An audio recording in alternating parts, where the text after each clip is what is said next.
Բարի օր, Հանրային ռադիոյի եթերում առանց հաղորդաշարի հերթական թողարկումն է, ես Լևոն Սարդայանն եմ, այսօր իմ զրուցակիցն է փաստաբան Գևորգ Դավթյանը, բարև ձեզ։ Բարև ձեզ։ Պարոն Դավթյան, տևական ժամանակ չէինք հանդիպել, բայց քանի որ այս վերջերս իրավական որոշակի գործընթացներ են սկսվել եւ այդ գործընթացները այսպես անաչառ ոչ քաղաքական գնահատականի կարիք ունեն, խոսք մասնավորապես վերաբերում է ընտրական օրենսգրքի այն փոփոխություններին, ըստ որի փետրվարի 7-ից, երբ նախագահը հաստատեց ընտրությունների օրը, այդ պահից սկսած ցանկացած գործունեություն քաղաքական ուժերի կողմից, հնարավոր մասնակից, որոնք կդիտարկվեն որպես բարեգործություն, լավություն եւ այլն, դրանք դիտարկվելու են որպես ընտրակաշառք։ Դուք այս մոտեցումը ճիշտ համարում եք թե ոչ։ Տեսեք, այսպիսի մի խնդիր կա, իրականում անգամ միջև նախագահի կողմից համապատասխան այդ փետրվարյան իրավական ակտի հաստատումը դա չէր նշանակում, որ դա թույլատրելի արարք էր, որովհետև իրապես ես կարծում եմ իրավական առումով դրա գնահատականը այն է, որ ըստ էության ավելի կոնկրետացվել է, այսինքն որոշակիացվել է, որպեսզի հանրությանը ավելի հասանելի լինի օրենքի տառի գործողությունը, այսինքն դա չի նշանակում, որ փետրվարից առաջ, այսինքն մինչև այդ իրավական ակտի ընդունումը, եթե լիներ նման դեպքեր, այդ դեպքերով չէին կարող վարույթ հարուցեին, կարող էին, որովհետև միշտ այդ խոչընդոտը եղել է, դա եղել է ընտրակաշառք հասկացությունը եւ ընտրակաշառքի տակ նայած ինչ է դա հասկանում։ Օրինակ տեսեք անգլոսաքսոնական երկրներում հետեւյալ կերպ է, երբ որ օրինակ իրավական ակտերը թույլ են, օրինակ Անգլիայում այնտեղ նախադեպային կարգն է գործում, օրինակ բարձրագույն դատական ատյանը, օրինակ մեր մոտ վճռաբեկ դատարանն է, այսպես ասած, ասվում, նա ըստ էության տալիս է իրավական ոչ թե մեկնաբանություններ, այլ իրավական նորմա ավելի բացում է եւ սահմանում է նոր կանոններ, ոչ թե կանոններ, այլ որոշակիացնում է։ Այդ առումով նախագահի այդ իրավական ակտը ըստ էության ավելի շատ ինքը մասնավորեցվել է եւ ավելի հանրայնացրել է, որպեսզի ավելի հասանելի լինի եւ ավելի ըմբռնելի լինի հանրության համար, որ բարեգործությունը նույնպես դրա տակ է մտնում։ Օրինակ ցանկացած խոստումը նույնպես դրա տակ է մտնում, որովհետեւ յուրաքանչյուր դեպքով, երբ որ մինչեւ այդ իրավական ակտի ընդունումը հարուցվում էին գործեր, քրեական գործեր ընտրակաշառքի հետ կապված, դատարանները դրա վերաբերյալ գնահատականներ էին տալի։ Հասկանալի է, որ որոշակի առումով միգուցե իրավական անգամ նաև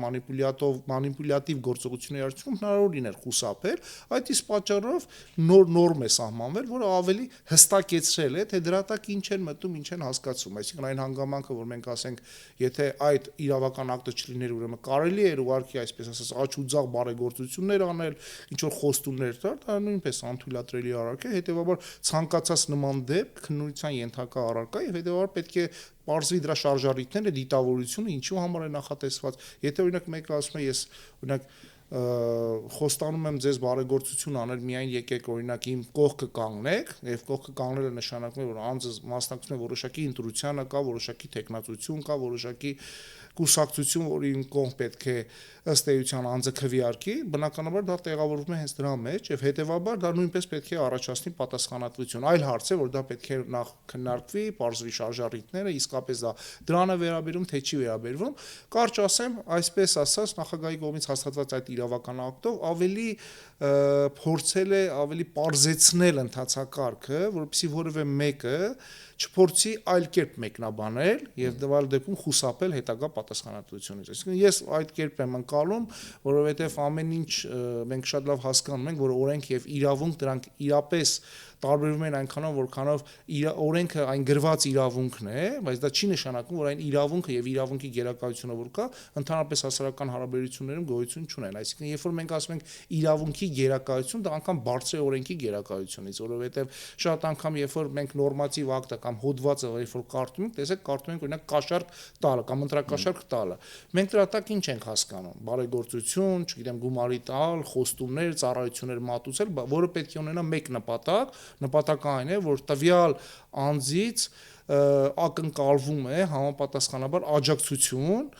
որոշակի շահի դիմաց։ Այսինքն տվյալ պարագայում թեև իրավունքի տեսակետից կարող են ավելի մանրամասները գրված չլինել, բայց իրականում դա չի նշանակում, որ այդ արարքը չկա, հետեւաբար այդ արարքին համապատասխանաբար արդեն իրավական գնահատականներ են տալի, համապատասխան վարույթ իրականացնող մարմինները, հետագայում արդարադատություն իրականացնող մարմինները, այսինքն սա ավելի շատ պարզեցրել է, դա չի նշանակում, որ բարեգործությունը դա թույլատրելի էր մինչև այս փետրվարյան իրավական ակտի ընդունումը։ Բա տեսեք, երեք այստեղ ձեր տեղը նստած էր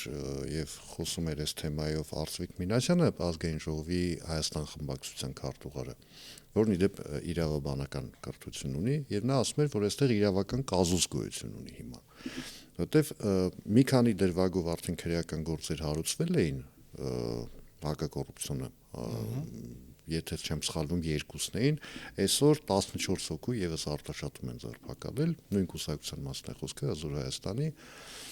պատճառաբանությունը կամ առաջադրված մեղադրանքը հենց այդ բարեգործության անվան տակ ընտրակաշառքի բաժանումն էր։ Ինչեր ասում Արծվիկ Մինասյանը։ Արծվիկ Մինասյանը ասում է իրավական կազուսն այն է, որ նույն Հզոր Հայաստանը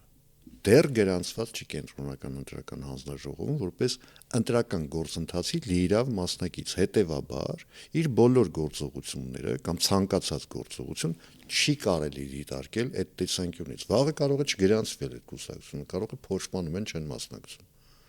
Տեսեք, սա իմ կարծիքով ավելի շատ իմ գնահատմամբ այսպես փորձել խուսափել որևէ արարքի պատասխանատվությունից, այդպիսի մեկնաբանում է,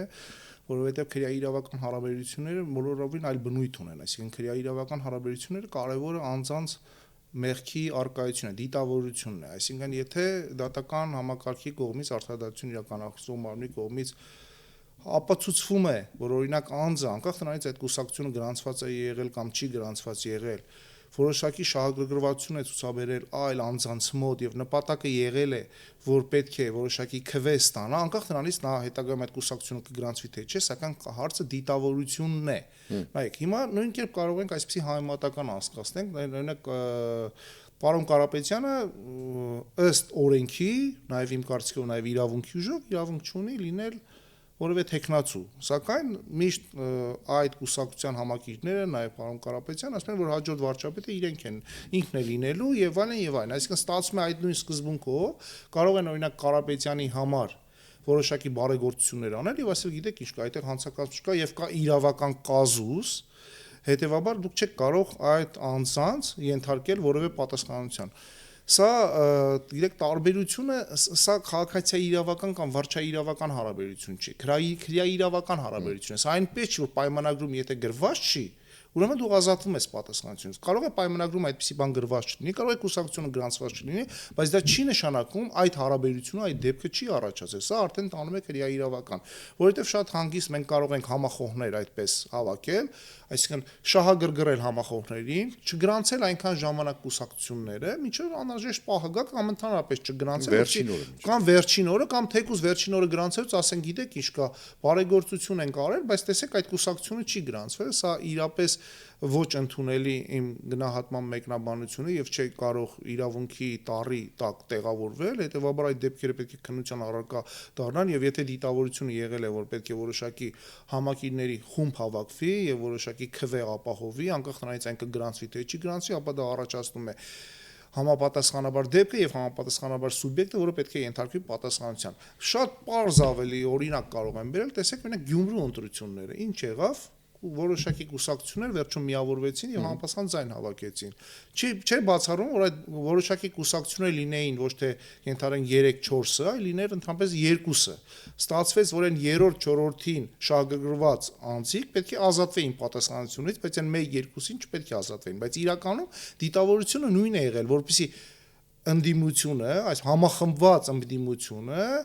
շահադիտական նպատակներով, այսինքն շահը օգտագործելով որոշակի անձանց շահագրգռի դեպի իր կողմ եւ ստանա համապատասխան ձայն, անկախ նրանից թե որ կուսակցությունը կմասնակցի այդ ընտրությանը։ Հետեւաբար այդ առումով այստեղ ես որևէ իրավական կազուս անկեղծ ասած չեմ տեսնում, կարծում եմ այստեղ արդեն վարույթ իրականացնող մարմինները եւ նախաքննական մարմինները եւ հետագայում նաեւ դատական մարմինները այդ հանգամանքը պետք է պարզեն եւ դա որևէ, այսպես ասած, իմ անձնական, նաև մասնագիտական գնահատման որևէ էական նշանակություն չեն կարող ունենալ, որովհետև եթե օրինակի համար անձին ասում են ենթադրենք մենք ձեզ այդ վերջի զայնագրության մեջ եթե դա իրական փաստ է եւ մենք ձեզ հերոստացույցի փոխարեն գումար կտանք, մեզ գումար է անհրաժեշտ կամ քյաբաբ կամ լավ թեկուս այսպես ավելի շատ հատրային այսպիսի արձագանքի շնորհիվ կամ այսպես ասած քյաբաբ կամ որոշակի սնունդ, բայց հետագայում օգտին որ պետք է տրվեր այդ կուսակցություն չի գրանցում, դա չի նշանակում որ հանցադեպը գոյություն չունի։ Դեպքը կա, վարույթը պետք է հարուցվի, հետեւաբար եթե պետք է պարզվի այդ փաստերը իրական են եւ անձը այդ գումարը տվել է այդ նպատակով, անկախ նրանից դա գրանցվի թե չի գրանցվի, բնականաբար առաջացնում է պատասխանատվություն։ Ավելի պարզ ասեմ, տեսեք, կարող եմ օրինակ ես կարող եմ որևէ մեկին շահագրգռել, ասել օրինակ որ ես օրինակ լինելու եմ ընտրություններում, խնդրում եմ ինձ քվեարկեք։ Եվ ես շահագրգռեմ այդ անձին, եւ այդ անձը վերցնի այդ գումարը եւ գա ինձ ընտրի։ Եվ հետագայում ես չմասնակցեմ ընտրությանը։ Այսինքն ինչ է ստացվում։ Ես պետք է ազատվեմ պատասխանատվությունից իս վերցնողը ոչ։ Արդյոք սա չի իրավական կազուսը։ Արդյոք սա խտրական վերաբերմունք չի։ Քանի որ վերցնողի տրամաբանությունը եւ դիտավորությունը եղել է այն, որ ինքը պետք է ընտրի ինձ։ Այսինքն ինձանից է կախված իմ հետագա մասնակցության ապահովումը։ Այսինքն ստացվում է այսպես, որ վերցնողը ինքը հանցանք են գործել, ես դառնում եմ իրան հանցանքի դրդող, անկախ դրանից ես մասնակցում եմ ընտրություններին, թե ոչ։ Այո, դու այսպես տրամաբանորեն կարելի է այդպես ասել, այսինքն այստեղ մենք գործ ունենք երկու սուբյեկտի հետ։ Տվյալ դեպքում մեկը այսպես ասած, անվանենք իրենց անով կաշառք վերցնողն է, մյուսը կաշառատուն, մյուսը կաշառատուն, ըստ էության այս պարագայում չի նշանակում որ մեկը կարող է չգրանցման պարագայում ազատվել պատասխանատվությունից, մյուսը չի կարող ազատվել պատասխանատվությունից։ Այստեղ մենք գործ կունենանք ոչ թե իրավական կազուսի հետ, այլ իրավունքի խախտման հետ, օրենքի խախտման հետ, որովհետև եւ Հայաստանի Հանրապետության օրենսդրությամբ եւ ընդհանրապես միջազգային օրենսդրությամբ տարբերակված խտրական վերաբերմունքը բարձրանում է։ Եթե պետք է ինձ ազատեն պատասխանատվությունից, բնականաբար մյուս անձին էլ պետք է ազատեն պատասխանատվությունից։ Դրա համար եմ ասում, այս դեպքերը կարծես թե ավելի շատ մարդիկ փորձում են մեկնաբանել օրենքի տառին, բայց ոչ ոգուն համապատասխանում։ Օրենքին, բայց ոչ իրավունքին համապատասխան։ Հենց իրավունքի գերակայության եւ օրենքի գերակայության տարբերությունը նրանում է։ Մենք այստեղ ոչ թե մեկնաբանում ենք օրենքը, այլ մենք ցույց ենք տալի օրենքի ընդունման նպատակը որն է եղել։ Այսինքն օրենքի նպատակը այն է, որ կանխարգելի այնպիսի հարաբերություններ, որը ցանկացած ձևով կբերի մի այնպիսի իրավիճակի, երբ որ անձը իր ազատ կամքը կարկարխի ինչ որ մի հանգամանքից, ինչ որ մի շահից, այսինքն անձը պետք է ինքը որոշի թե ում է ընտրելու, նա չպետք է այնպիսի պայմաններ իր համար ապահովել, որ նոր ինքը ստիպված ընտրի։ Օրինակ նախկինում շատ հայտնի էր մարդկանցից օրինակի համար շատ տարածված էր, որ ասում էին մենք ձեր փողոցը օրինակ կասֆալտապատենք, միայն եկեք մեր կուսակցության օգտին քվեարկենք։ Իմ ամենասիրելի ընտրակաշարք միշտ եղել է տուկի թելը։ Որ տուկի թել էին բաժանում։ Ճիշտ ասած առաջին անգամ եմ լսում տուկի թելի մասին, բայց ոնց որ 2000-ականներին շատ ընդունված ընտրակաշարք էր։ Քաղաքական կուսակցությունն էին, որ մուրաբա էր բաժանում, օրինակ։ Գիտեք, այսպեսի մի խնդիր կա, սա իրականում խոսում է նաև հասարակության շատ խոցելի լինելու հանգամանքի մասին եւ խոսում է նաև աղքատության ցուցանիշի մասին, որովհետեւ եթե մենք աստիճանաբար գնում ենք ավելի դրական առումով զարգացման եւ մարդիկ ավելի շատ հնարավորություններ են ունենում, այսինքն աշխատանքով ապահովված են լինում, իրենք որևէ հացի խնդիր չեն ունենում, ինքնստինքյան այդ մեխանիզմները սկսում են նահանջել, որովհետեւ որպեսզի դու այդ անձին փորձես, այսպես ասած, կաշառել,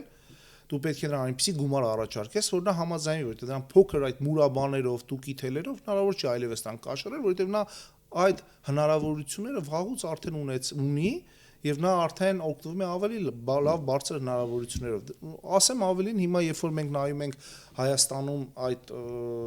հասարակության հանրության վիճակը, ես կարծում եմ, ես ինքս անձամբ տեսնում եմ այն հանգամանքը, որ ցանկացած անձ շատ հանգիստ այստեղ կարող է աշխատել եւ վաստակել նվազագույն միջին գումար։ Այսինքն նա ապրելու եւ սնվելու խնդիր չի կարող ունենալ։ Այն անձը, որ ունի այդպիսի խնդիր, նշանակում է այդ անձը ուղղակի կամ չի ցանկանում աշխատել, չգիտեմ, կամ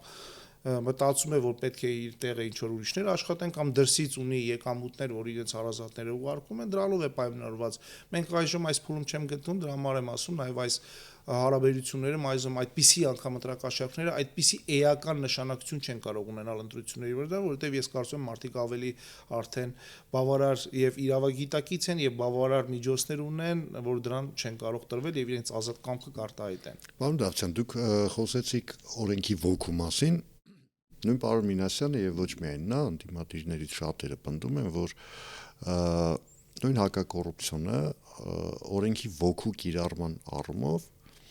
խտրական վերաբերմունք ունի, որովհետեւ տեսեք ինչ են ասում ընդդիմությունը, ինչ է ասում ընդդիմությունը, ասում է թոշակները բարձրացեցին հունվարի 1-ից, ընտրակաշարք է, այս բանը խոստացվեց կառավարության անունից, ընտրակաշարք է, այսինքն անհավասար պայմաններ են մի կողմից, որովհետեւ հասկանալի է կառավարությունը ասում է դա իմ ուղիղ գործառույթն է, թոշակ բարձրացնել, ապահովագրություններ դնել, այս անել, այն անել, ասֆալտապատել, մասնավորապես Երևանը այսօր խոստացավ տարածքային կառավարման նախարարը, ուսամ առաջիկայում Երևանում փոսերի մեջով չենք երթևեկի։ Հիմա ասում են, այ դա էլ է ընտրակաշարք, բայց շատ բարձր մակարդակով։ Ոչ, ես միանշանակ համամիջ չեմ այդ հանգամանքին, որովհետև տեսեք, պետություն հասկացությունը պետք է նախ հասկանանք ընկալենք։ Ինչ է պետությունը։ Պետությունը մենք ճիշտ եւ իրավական առումով դա հանրությունն է, որը իրենց միջից ընտրում են որոշակի անձանց, որովհետեւ նրանք այդ իրավական հարցերը, հանրային հարցերը, սոցիալական հարցերը կարգավորեն։ Այսինքն չեն կարող բոլորը մասնակցեն կառավարման։ Եվ նպատակը որն է։ Մենք պետությանը պատվիրակում ենք, որպեսզի ապահովեն մեր իրավունքները եւ շահերը։ Եվ մեծ ծառայություններ մատուցեն։ Այսինքն մենք հարկ ենք վճարում, պետությունը պարտավորվածություն ունի բարձրացնել թոշակները, կատարել ասֆալտապատում, սոցիալական ծառայությունները ապահովել, բժշկական ծառայությունները ապահովել, ցանկացած տեսակի։ Այսինքն այդ առումով դա պետության ուղղակի պարտավորությունն է։ Այսինքն պետությունը չի կարող խոստանալ ասել, եթե դուք մեզ ընտրեք, մենք թոշակները կբարձրացնենք, որտեղ դա իր պարտավորությունն է։ Ավելին ասեմ, նույնն էլ ընդդիմությունը ասում է, եթե մենք գանք իշխանության, մենք թոշակները կբարձրացնենք։ Այսինքն ինչ, դա էլ դիտենք որպես ընտրակաշարքի խոստում, իհարկե ոչ, դա նրանց ուղղակի պարտավորությունն են, հակառակ դեպքում մենք գործ չենք ունենա պետության հետ, այսինքն մենք չենք ունենա պետական իշխանության կրողներ, ներկայացուցիչներ, որտեղ նրանք կոչված են այդ լիազորությունները իրականացնելու։ Ես հասկանում եմ, այստեղ կա որոշակի խնդիր այն առումով, որ եթե այդ խոստումները կամ այդ process-ները կատարում են հենց ընտրության նախաշեմին, այսպես ասած, այո, դա կարող է ինչ որտեղ այդպիսի ընկալում առաջացնել, սակայն երբ որ մենք նայում ենք այսօրվա իշխող ուժին, ես կարծում եմ 2018 թվականից հետո բավականին նման հանգամանքներ կատարվել են, այսինքն այնպես չէր, որ հենց ընտրությունների ժամանակ դա եղավ, որովհետև ընտրություններից առաջել են այդպիսի հարցեր բարձրացվել եւ այդպիսի հարցեր են կարգավորել, ընտրություններից առաջել են ասֆալտապատման աշխատանքներն արել, ընտրություններից առաջել են, այսինքն առաջ չեմ ասում 2 ամիս, 3-4 ամիս առաջ, 1 տարի, 2 տարի, 3 տարի առաջ, այսինքն այդ գործառույթը մշտապես այսպես ասած ակտիվ բնույթ է կրել, հետեւաբար դա անվանել կաշառքի խոստում կնշանակի, որ մենք ասում ենք, որ պետությունը իր գործը չի անում եւ նա իրավունք չունի այդպիսի բան անելու, բնականաբար սա իմ կարծիքով ոչ ճիշտ մոտեցում է, շատ ավելի կոռեկտ, եթե մենք արտահայտվենք եւ հետեւաբար այդ հանգամանքը երբեք չպետք է դիտվի այդ համատեքստում։ Ավելին ասեմ, իսկ երբ որ մենք այդ տարբերությունը որն է, իսկ երբ որ մենք ընտրակաշառք ենք բաժանում, ընտրակաշառքի դեպքում անձը իր սուբյեկտիվ շահի համար է դա բաժանում, այսինքն բաժանում է, որ գա պետության իշխող դիրքը զբաղեցնի, նպատակը որ կարողանա օգտվի հանրության եկամուտներից։ Տարբերությունը սա է։ Այն դեպքում հակառակն է, ընդհակառակը նա գալիս է իշխանության,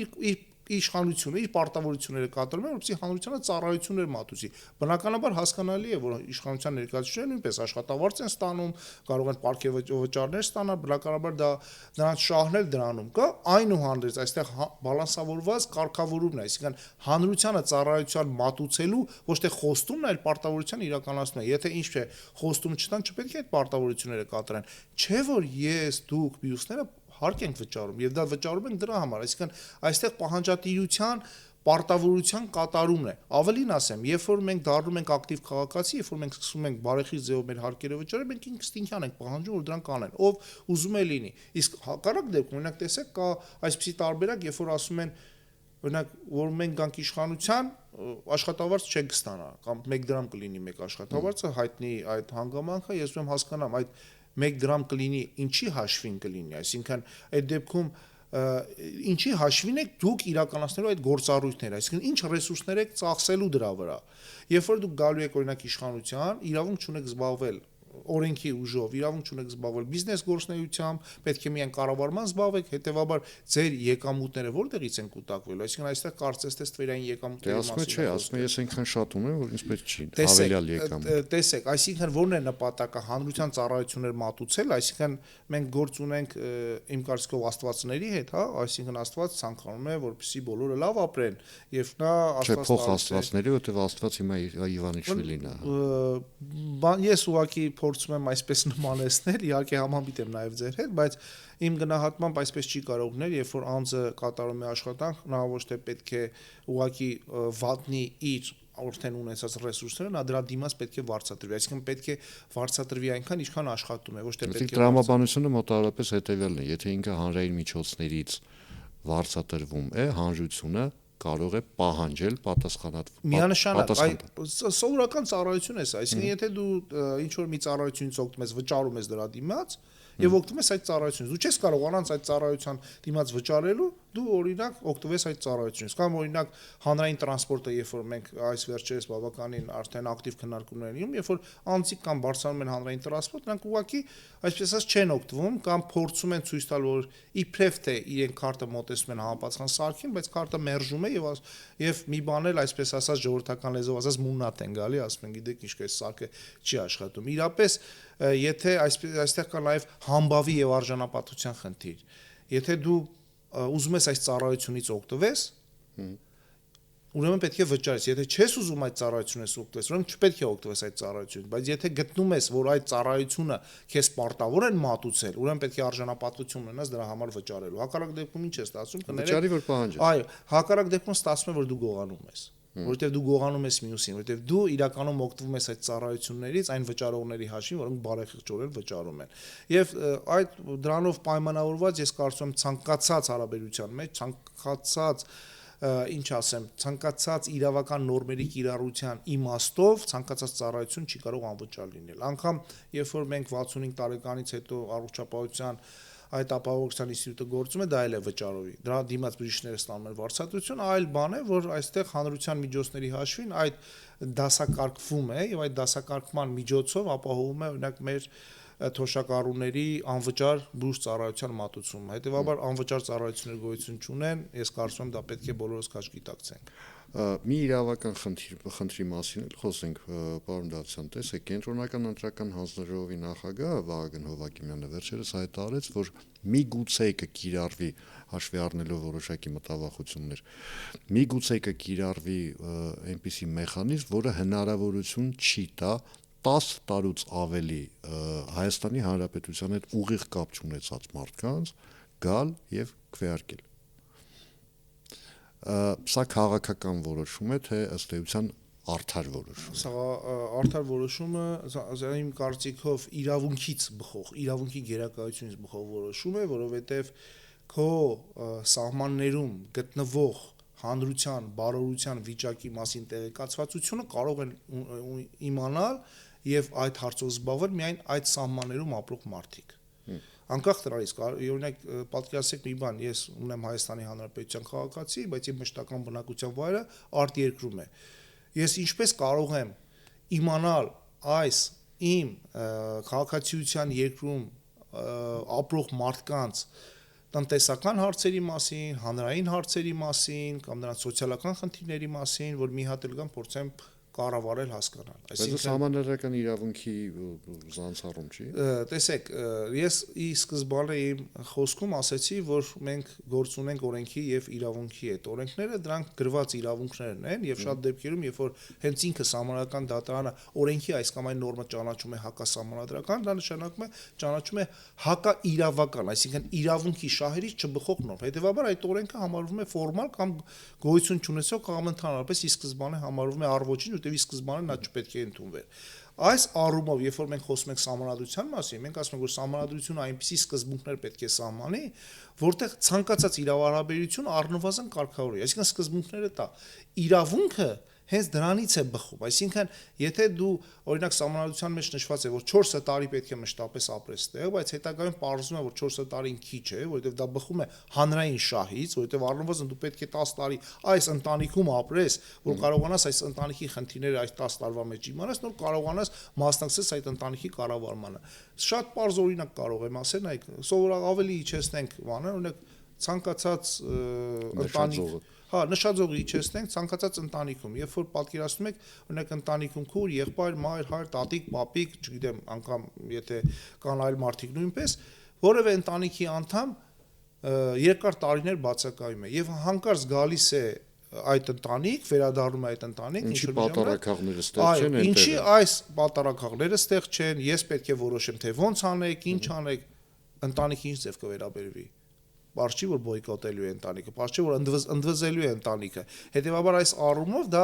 բխում է արդարությունից, իսկ արդարությունը բխում է իրավունքի գերակայությունից, այսինքն շահից։